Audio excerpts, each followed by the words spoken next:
MDH ಜನ ಮಸಾಲಾ. ಈಗ ಕಡಲೆ ಇರಲಿ, ಹಲಸಂದೆ ಬೀಜ, ಕಪ್ಪು ಕಡಲೆ ಅಥವಾ ಬಿಳಿ ಕಡಲೆ, ಎಲ್ಲವೂ ಸ್ವಾದಿಷ್ಟವಾಗುತ್ತೆ. ಬೆಂಗಳೂರು ರಸ್ತೆ ಗುಂಡಿ ಕಸದ ವಿರುದ್ಧ ಬಿಜೆಪಿಯಿಂದ ಅಭಿಯಾನ ನಡೀತಾ ಇದೆ. ವಿಜಯನಗರದಲ್ಲಿ ರಸ್ತೆ ಗುಂಡಿಗಳ ಪರಿಶೀಲನೆ ಆಗ್ತಾ ಇದೆ. ವಿಪಕ್ಷ ಬಿಜೆಪಿಯಿಂದ ವಿಪಕ್ಷ ನಾಯಕರಾಗಿರುವಂತಹ ಆರ್ ಅಶೋಕ್ ಅವರ ನೇತೃತ್ವದಲ್ಲಿ ಪರಿಶೀಲನೆ ನಡೀತಾ ಇದೆ. ಸಂಸದ ಪಿಸಿ ಮೋಹನ್, ಶಾಸಕರಾದ ಸುರೇಶ್ ಕುಮಾರ್, ಮುನಿರತ್ನ ಹಾಗೂ ಬಿಜೆಪಿ ಕಾರ್ಯಕರ್ತರು ಇದೇ ಸಂದರ್ಭದಲ್ಲಿ ಉಪಸ್ಥಿತರಿದ್ದಾರೆ. ಬೆಂಗಳೂರಿನಲ್ಲಿ ರಸ್ತೆ ಗುಂಡಿ ಮತ್ತು ಕಸದ ಸಮಸ್ಯೆ ವ್ಯಾಪಕವಾಗಿ ಸಾರ್ವಜನಿಕರ ಕೆಂಗಣ್ಣಿಗೆ ಗುರಿಯಾಗಿದೆ. ಅದೆಲ್ಲದಕ್ಕಿಂತ ಹೆಚ್ಚಾಗಿ ವಿಪಕ್ಷಕ್ಕೆ ಪ್ರಮುಖ ಅಸ್ತ್ರವಾಗಿದೆ ಈ ಎರಡೂ ಸಮಸ್ಯೆಗಳು ಕೂಡ. ರಸ್ತೆ ಗುಂಡಿಗಳನ್ನು ಮುಚ್ಚುವಲ್ಲಿ ಸರ್ಕಾರ ವಿಫಲವಾಗಿದೆ, ಕಸದ ನಿರ್ವಹಣೆಯಲ್ಲೂ ಕೂಡ ಸರ್ಕಾರ ವೈಫಲ್ಯತೆಯನ್ನ ಕಂಡಿದೆ ಅಂತ ಹೇಳಿ ಬಿಜೆಪಿ ನಾಯಕರು ಆಕ್ರೋಶವನ್ನ ವ್ಯಕ್ತಪಡಿಸುತ್ತಿದ್ದಾರೆ. ಗಮನಿಸ್ತಾ ಇದ್ದೀರಿ, ವಿಭಿನ್ನವಾಗಿ ಪೋಸ್ಟರ್ಗಳನ್ನ ಹಿಡಿದು ರಾಜ್ಯ ಸರ್ಕಾರದ ವಿರುದ್ಧ ಕಿಡಿಕಾರ್ತಿದ್ದಾರೆ. ಗುಂಡಿ ವೀರ್ ಅಂತ ಹೇಳಿ ಡಿಸಿಎಂ ಡಿಕೆ ಶಿವಕುಮಾರ್ ಅವರ ಫೋಟೋವನ್ನ ಹಾಕಿದ್ದಾರೆ. ತೇಪೆ ಹಚ್ಚುವಂತಹ ಸರ್ಕಾರ ಅಂತ ಹೇಳಿ ಟೀಕೆಯನ್ನ ಮಾಡಿದ್ದಾರೆ ವಿಪಕ್ಷ ನಾಯಕರು. ಆರ್ ಅಶೋಕ್ ಅವರ ನೇತೃತ್ವದಲ್ಲಿ ನಡೀತಾ ಇರುವಂತಹ ಅಭಿಯಾನ ಇದು. ವಿಜಯನಗರದ ದೃಶ್ಯಗಳು. ಸರ್ ಒಂದು ನಿಮಿಷ ಹಂಗೆ ಇಟ್ಕೊಳ್ಳಿ ಸರ್.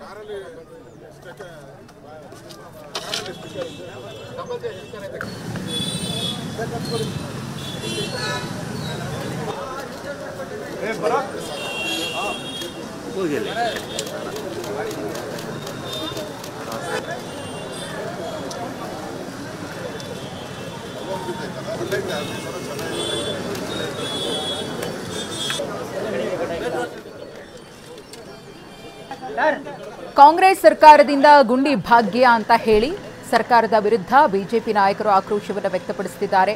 ನಾವು ಕೂಡ ನಿರಂತರವಾಗಿ ಅಭಿಯಾನವನ್ನ ಮಾಡಿದ್ವಿ. ಬೆಂಗಳೂರಿನ ಯಾವೆಲ್ಲ ಭಾಗಗಳಲ್ಲಿ ರಸ್ತೆಗಳಲ್ಲಿ ಗುಂಡಿ ಬಿದ್ದಿದೆ, ಅದರಿಂದ ಏನೆಲ್ಲ ಅನಾಹುತಗಳಾಗ್ತಾ ಇದೆ, ಪ್ರಾಣಹಾನಿ ಆಗ್ತಾ ಇದೆ ಅನ್ನೋದ್ರ ಬಗ್ಗೆ ನಿರಂತರವಾಗಿ ವರದಿ ಮಾಡಿದ ಬೆನ್ನಲ್ಲೇ ಅನೇಕ ಭಾಗಗಳಲ್ಲಿ ಗುಂಡಿ ಮುಚ್ಚುವಂತಹ ಕೆಲಸ ಆಗ್ತಿದೆ.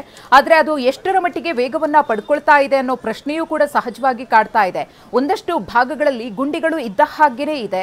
ಸಾಕಷ್ಟು ಸಮಸ್ಯೆಗಳನ್ನ ಸಾರ್ವಜನಿಕರು ಹಾಗೆಯೇ ವಾಹನ ಸವಾರರು ಎದುರಿಸ್ತಾ ಇದ್ದಾರೆ.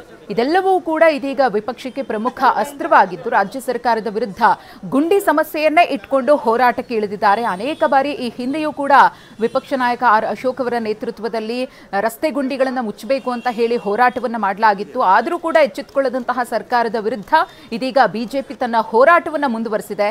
ಸರ್ಕಾರ, ಅದರಲ್ಲೂ ಖುದ್ದು ಸಿಎಂ ಸಿದ್ದರಾಮಯ್ಯನವರೇ ಜಿಬಿಎ ಅಧಿಕಾರಿಗಳಿಗೆ ಆದಷ್ಟು ಬೇಗ ಗುಂಡಿ ಮುಚ್ಚೋದಕ್ಕೆ ಡೆಡ್ಲೈನ್ ಅನ್ನ ಕೊಟ್ಟಿದ್ರು. ಆ ಡೆಡ್ಲೈನ್ ವಿಸ್ತರಣೆ ಆಗ್ತಾ ಇದೆಯೋ ವಿನಃ ಇರುವಂತಹ ಸಮಸ್ಯೆಗೆ ಶಾಶ್ವತ ಪರಿಹಾರ ಸಿಗ್ತಾ ಇಲ್ಲ ಅನ್ನೋದು ಆರೋಪ. ಫೋನ್ ಪೇ ಮೂಲಕ ಲವ್ ಅಲ್ಲಿ ಬಿದ್ದು ಬಾಲಕಿಯೋರ್ವಳು ಗರ್ಭಿಣಿಯಾಗಿರುವಂತಹ ಘಟನೆ ಇದು. ರಾಯಚೂರಿನಲ್ಲಿ 9ನೇ ತರಗತಿಯ ವಿದ್ಯಾರ್ಥಿನಿ ಗರ್ಭಿಣಿಯಾಗಿದ್ದಾಳೆ. ಬಾಲಕಿ ನಾಪತ್ತೆ ಕೇಸ್ ತನಿಖೆಯ ವೇಳೆ ಈ ಲವ್ ಸ್ಟೋರಿ ಬಯಲಾಗಿದೆ. ಬಾಲಕಿ ತಂದೆ ಅಂಗಡಿಯಲ್ಲಿ ಚಿಕನ್ ಅನ್ನ ಯುವಕ ಖರೀದಿ ಮಾಡಿದ್ದ. ಯುವಕ ಶಿವಮೂರ್ತಿಯಿಂದ ಚಿಕನ್ ಖರೀದಿ, ತಂದೆ ನೀಡಿದ್ದ ಫೋನ್ ನಂಬರ್ಗೆ ಫೋನ್ ಪೇ ಮಾಡಿದ್ದ. ಫೋನ್ ನಂಬರ್ ಸೇವ್ ಮಾಡಿಕೊಂಡು ಮೆಸೇಜ್ ಮಾಡಿದ್ದ. ಮೆಸೇಜ್ನಿಂದ ಈ ಪ್ರೀತಿ ಎಲ್ಲ ಶುರುವಾಗಿದೆ. ಮನೆಯಲ್ಲೇ ಇದ್ದಂತಹ ಬಾಲಕಿ ಅಕ್ಟೋಬರ್ 31ರಂದು ನಾಪತ್ತೆಯಾಗ್ತಾಳೆ. ಪೋಷಕರಿಂದ ಮಸ್ಕಿ ಪೊಲೀಸ್ ಠಾಣೆಗೆ ದೂರು ಕೂಡ ಕೊಡಲಾಗುತ್ತೆ. ನಾಪತ್ತೆಯಾಗಿದ್ದ ಬಾಲಕಿ ನವೆಂಬರ್ 5ರಂದು ಪ್ರಿಯಕರನ ಜೊತೆ ಪತ್ತೆಯಾದಾಗ ಆಕೆ ಗರ್ಭಿಣಿಯಾಗಿರೋದು ಗೊತ್ತಾಗುತ್ತೆ. ಇವರು ರಿಮ್ಸ್ ಆಸ್ಪತ್ರೆಗೆ ತಂದಿದ್ದಾರೆ ಎಕ್ಸಾಮಿನೇಷನ್ ಮಾಡಬೇಕು ಅಂತ. ಲಿಂಗ್ಸೂರು ಗೌರ್ಮೆಂಟ್ ಹಾಸ್ಪಿಟ್ಲಿಂದ ರೆಫರ್ ಆಗಿತ್ತು. ಅವರಿಗೆ ಆಲ್ರೆಡಿ ಹುಡುಗಿಗೆ ಹೊಟ್ಟೆ ನೋವು, ಆಮೇಲೆ ರಕ್ತ ಹೋಗ್ತಾ ಇದೆ ಕೆಳಗಡೆಯಿಂದ ಅಂತ ಹೇಳಿ ಕಂಪ್ಲೇಂಟ್ಸ್ ಇದೆ ಅಂತ ರೆಫರ್ ಮಾಡಿದ್ದಾರೆ ಲಿಂಗ್ಸೂರಿಂದ. ಬಂದಾಗ ಅವಳದ್ದು ರಕ್ತಹೀನತೆ ಇತ್ತು. ರಕ್ತ 4.8 ಗ್ರಾಮ್ ಹಿಮೋಗ್ಲೋಬಿನ್ ಇತ್ತು. ಅವಳಿಗೆ ಪರೀಕ್ಷೆ ಮಾಡಿದಾಗ ಅವಳು ಆಲ್ರೆಡಿ ಅಬಾರ್ಷನ್ ಪ್ರೊಸೆಸ್ ನಡೀತಾ ಇತ್ತು. ಸೊ ಹೀಗಾಗಿ ಎಮರ್ಜೆನ್ಸಿ ಬೆಡ್ ಸೈಡ್ ಟೆಸ್ಟ್ ಮಾಡಿದಾಗ ನಮ್ಮಲ್ಲಿನೂ ರಕ್ತ ಕಮ್ಮಿ ಇದೆ ಅಂತ ತಿಳಿದು ಬಂತು. ಬೇಕಾಗಿರೋ ನೆಸರಿ ಟ್ರೀಟ್ಮೆಂಟ್ಸು ಕೊಟ್ಟಿದ್ದೀವಿ. ರಾತ್ರಿ ಬಂದ ತಕ್ಷಣವೇ 1 ಬಾಟಲ್ ರಕ್ತ ಹಚ್ಚಿದ್ದೀವಿ. ಇನ್ನೂ ಒಂದು ಬೇಕಾಗಿತ್ತು, ಅದು ವ್ಯವಸ್ಥೆ ಆಗಿರಲಿಲ್ಲ. ಅದು ಇನ್ನೊಂದನ್ನು ಸಹ ಹಾಕಿದ್ದೀವಿ. ಒನ್ ಸ್ಟಾಪ್ ಸಖಿ ಸೆಂಟರ್ನಲ್ಲಿ ದಾಖಲಾಗಿದೆ ಒಂದು ಕೇಸು ಪ್ರಕರಣ. ಅದು ಸಂತ್ರಸ್ತಿಗೆ 14 ವರ್ಷ ವಯಸ್ಸಿದ್ದು, ಆಕೆಗೆ 3 ತಿಂಗಳ ಗರ್ಭಧಾರಣೆ ಇದ್ದು, ಆಕೆಗೆ ಈಗ ಇವತ್ತೇ ಗರ್ಭಪಾತ ಆಗಿದೆ. ಅದು ಒಬ್ಬರು ಆರೋಪಿಯವರು ಪರಿಚಯ, ಅವ್ರು 24 ವರ್ಷ, ಪರಿಚಯ ಮಾಡಿಕೊಂಡು ಆ ಹುಡುಗಿಗೆ ಫುಸ್ಲಾಯಿಸಿ ನಂಬಿಸಿ ಮದುವೆ ಆಗ್ತೀನಿ ಅಂತ ನಂಬಿಸಿ ಒಂದು ಊರಿನಿಂದ ಛತ್ರಲಿಂದ ಮತ್ತೆ ವಾಹ್, ಯಾಕೆ ಈಗ ಬಂತ ಸ್ವಾದ? ಖಂಡಿತ ಈಗ ಬಂತು ಅಸಲಿ ಸ್ವಾದ. MDH chunky chaat masala life ಅಲ್ಲಿ ಅಸಲಿ ಸ್ವಾದ ತರುತ್ತೆ. ಅಸಲಿ ಮಸಾಲ, ಎಸ್ ಎಸ್ MDH.